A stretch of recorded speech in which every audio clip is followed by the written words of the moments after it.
Well, hello there, beautiful people. Welcome back to our channel. I'm Fair, a Namibian residing in France as an au pair. On this channel, we focus on all things au pairing, growth, and faith. If you are new and that is your cup of tea, honey, we invite you to subscribe to our community. And if you are returning, welcome and thank you so much for your love and your support. It's 2024, and I'm sure that one of your New Year's resolution is to put yourself first. Now, that is a little bit too far-fetched with regards to au pairing. By now, we know that being an au pair, your life revolves around the affairs of the family. However, I'm a firm believer that before you pour into others, and with this regards to your host family, you need to pour into self. So that sparks today's conversation. How can we pour into ourselves by starting our day right? With that said, let's dive into it. Coming in number one, a few changes that you can incorporate to start your day well is simply changing the ringtone to your morning alarm. I know you're like, girl, what? Hold up. So once upon a time, I was listening to a podcast of this wealthy woman, and she was explaining how she has a pianist come to her home every day of the week, of the month, of the year to play the piano, and that would be her morning alarm. For me, I knew that I wasn't rich yet, but I tried it, and guess what? It's been beautiful. Right now, if you ask me, the normal morning alarm ringtone, it's just a little bit way too aggressive. It gave off a effect of panic, rush, and just shock, and that was just not my cup of tea. Instead, I have integrated myself to a soft and calm ringtone that gives me a gentle transition from the dream world into reality. And I've also learned that on days that I do not have a good night's sleep or have nightmares or whatever it may be, having to wake up to a gentle ringtone is like receiving a warm hug. All this giving a sense of ease and flow. And please try this, especially if you are a light sleeper and any sound can wake you up. Try to switch your alarm ringtone to something that is gentle. If you sleep as hard as a rock, honey, keep to your dramatic ringtone. Number two, set your morning alarm time or clock an hour or two before you start work. This enables your body system to restart at its own pace and not dragged out or rushed out of bed because you are late, especially if you're not a morning person. Generally for me, it normally takes about 10 to 15 minutes before I fully wake up and get out of bed. What I would normally do is that once my alarm goes off, I normally put a song or a podcast to allow my brain to wake up and all the other parts of my body to wake up before getting out of bed fully. Second reason as to why you should have your alarm clock an hour or two early is that it allows you to plan your day if you didn't do so the previous night. The extra time, you can grab your notebook or your to-do list, jot down or run through the task that needs to be completed, giving you a sense of control and direction for your day.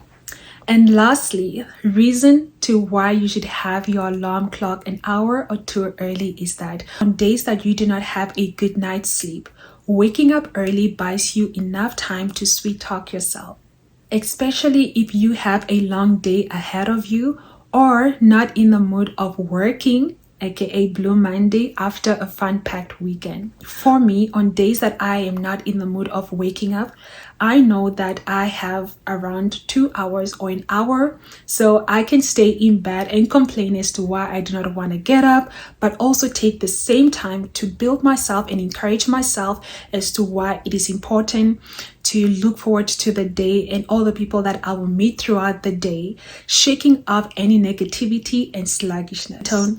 Now, once you have amended the ringtone of your alarm and set your alarm clock an hour too early, what do I do with the time? Honey, this is the time that you take to intentionally refill yourself. And how do I do that? Number 1, try to log out of any social media platform or from reading your emails first thing in the morning when you wake up, at least the first hour. The night before I go to bed, I normally put my phone on do not disturb or sleep mode and silence all notification. I do not want to wake up the next day having a bunch of notification all screaming for my attention. I've also realized that the moment that I immediately wake up and go through social media, sometimes I stumble across sad news or sad images, and that definitely affects me negatively, ruining my day. So try to stay a little bit away from social media the first hour of waking up. Number 2 is have a spiritual practice, whatever that looks like for you and feels like for you. For me, within my excess time, I would normally take this time to speak to God, give thanks, and read my devotions, either from my daily devotions or straight from the Bible app. I take this time to journal my thoughts and feeling down. All this is like having a morning therapy session. Number 3 is honey, work your body up. And this can simply be like having indoor home cardio, going for a run, going to the gym, whatever it takes.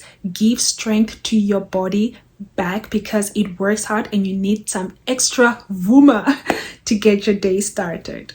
Coming in at number 4, have a warm or a cold, refreshing shower. In the morning, when you wake up and you have extra time, take that time to do your skincare routine. Put on a moisturizing body lotion, do your brows, put on a little bit of mascara, put a little bit of gloss, wear some cozy home clothes.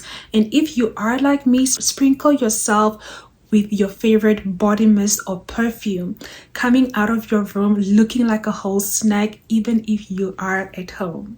Number 5, make your bed and make yourself a warm beverage. For me personally, I do not drink coffee or teas first thing in the morning. I normally prefer to have my breakfast in the hours of 9 or 10, or I would have a glass of water early in the morning. And then I set an intentions for the day. Now, the importance of setting intentions for the day is that this intention help guide your day. For example, you can decide that my intention for today is to remain calm and peaceful. Now you allow that word to guide you through the day and to linger around you, so that if anything that is not calm and peaceful try to come your way, it goes back to center. In this way, you know that you are in control and nothing can take your joy away from you. And lastly, after you have taken care of your spiritual, mental, and physical, then you can integrate into family affairs like setting up the breakfast table, preparing breakfast, preparing the kids' lunchbox, feeding the pets, the little dogs and cat, or even possibly putting things around the house in order. The moment the family comes down to start their day or have breakfast, everything is set and there's no need for rush or panic or stress. Again, all this ensures that you are taking care of yourself and in charge of your day. And with that said, we have come to the end of today's video. I appreciate you so much for taking time to view this video up to this point. If you are an au pair, kindly share with us what practices do you do to start your day. We would love to learn from you and also improve as well. And please give this video a thumbs up, share it with a friend, a family, or another au pair. It means a lot to me, and yeah, I will catch you into another video. Rinawa.